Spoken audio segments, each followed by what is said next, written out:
em algumas instâncias, dependendo do que eu estou procurando, né? Mas às vezes, ultimamente a gente vem procurando mais um prazer momentâneo e dando pouco trabalho para que aquilo dure. E a gente tem, cada dia mais a gente vai, isso não serve não, então eu vou procurar outro. Eu sei que está muito mais fácil, isso que eu quero dizer. A minha geração foi criada para casar e continuar. Muito mais do que a outra geração que nem podia pensar em separação, né? E agora, a cultura atual, não. Deu certo, deu, mas não deu, pode se separar que não há problema nenhum. Só que a gente esquece dessa união como sagrada, como crescimento mesmo de duas pessoas. Então essa história, ela é da mulher esqueleto. Dizem que a gente tem que deitar com a morte para que uma união possa seguir o seu caminho. Então ela começa assim.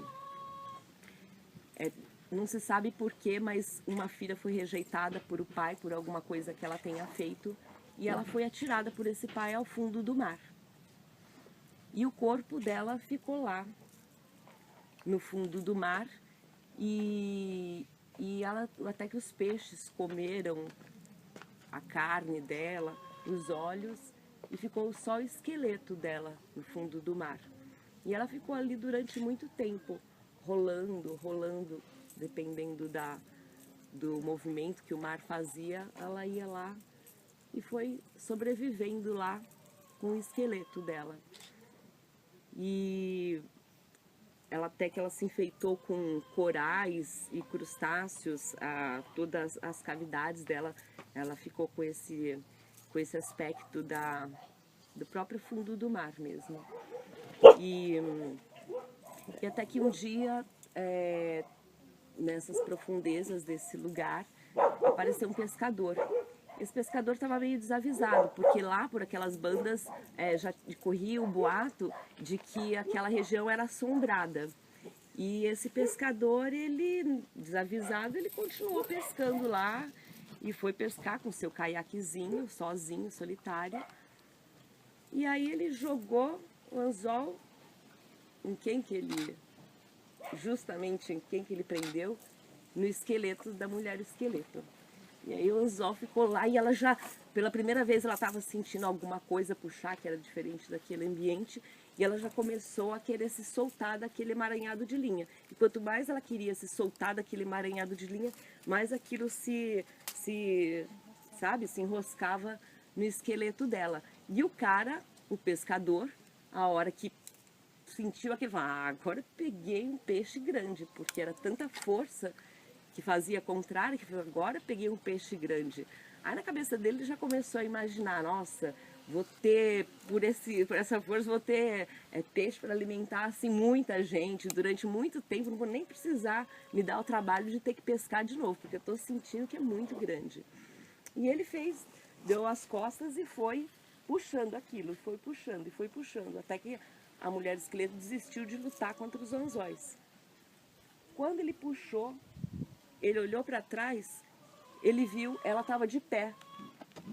A mulher esqueleto estava de pé com a força dos ventos ali, e ele só deu um grito, ele nem viu que era da vara de pescar, ele só deu um grito de horror de ver aquele, imagine, um esqueleto com um crustáceo no olho, nas órbitas, né, no lugar do olho, cheio de coisas, como chama aqueles fungos do mar?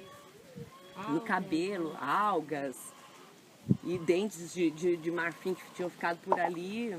E ele só deu um grito de horror e começou a nadar desesperadamente, remar em direção à praia. E ele olhava e não acreditava, e remava. E ela lá atrás dele, aí ele remava mais ainda, até que o barco se apontou na praia. E aí ele saiu correndo, pegou a linha de anzol dele, saiu correndo procurando o iglu dele e atravessou um mato e atravessou todos os, pulava penhasco, pulava não sei o que lá e ia indo embora para a direção do iglu. Só que a mulher estava enroscada na linha dele. E ele chegou no iglu, entrou, ficou quietinho lá. Quando ele olhou, a mulher estava em pé, na frente dele, toda destrambelhada, toda desengonçada. Aí ele deu aquele... o coração dele veio na boca, assim.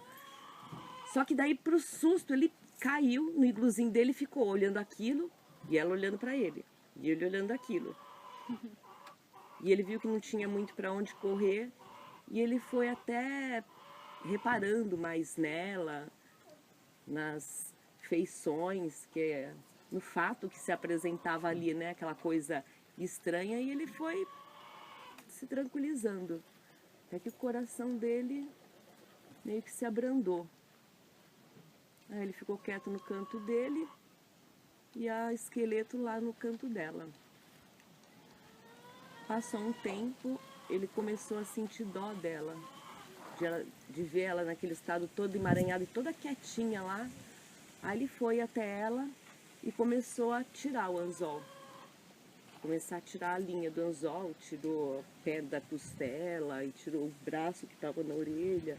E ele cantava uma canção, o naná, o naná, o naná.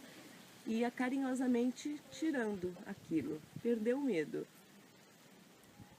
Até que ele deixou ela livre, colocou ela num cantinho assim na cama, pegou peles e cobriu o corpo dela com aquelas peles. E deixou ela lá. E ele sossegou, ele só ficou olhando e deixou ela lá quieta. E até que ele repousou. E aí ele conseguiu dormir. Ele relaxou e dormiu. Dizem que quando às vezes a gente sonha, escorre uma lágrima. Essa lágrima ou é de alguma angústia ou de alguma tristeza. E assim correu uma lágrima pelo rosto desse pescador.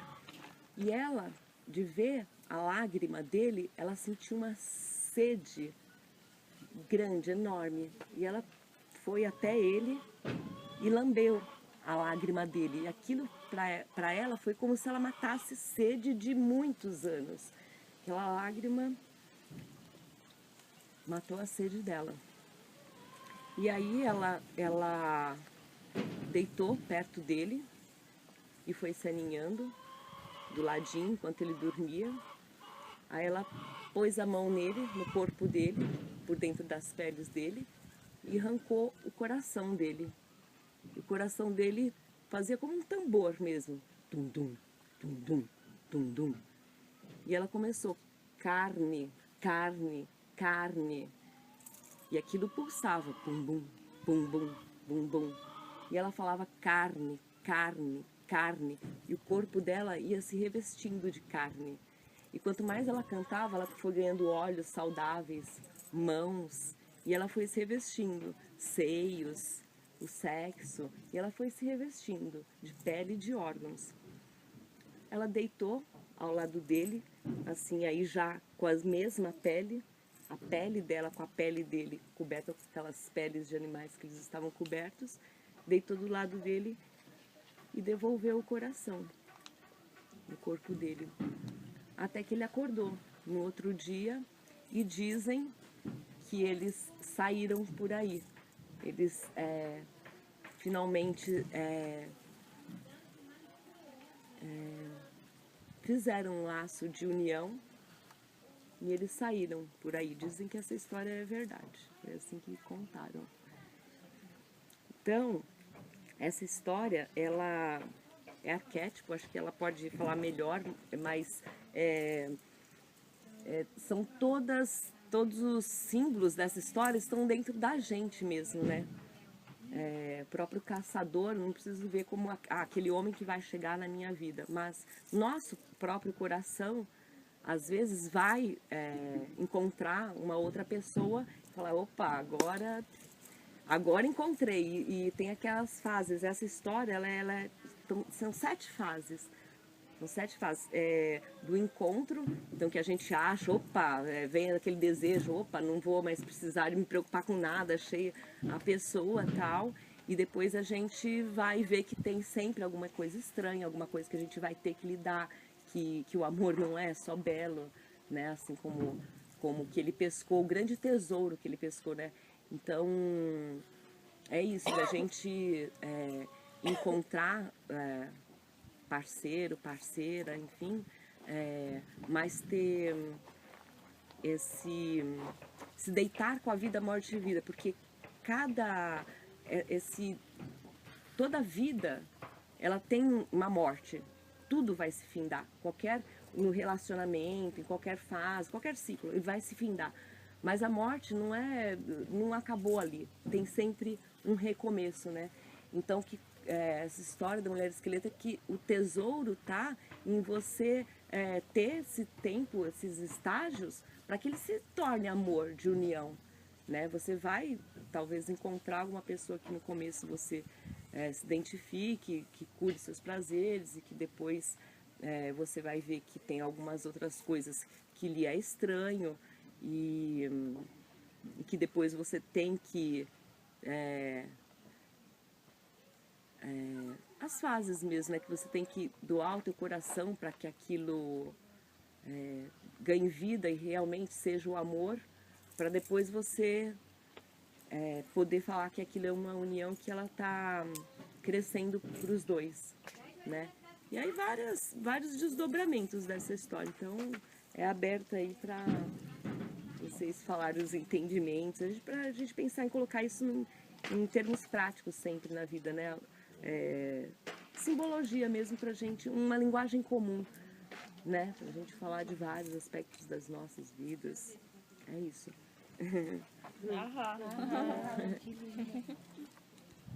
E contado, parece que a gente absorve bem melhor, né?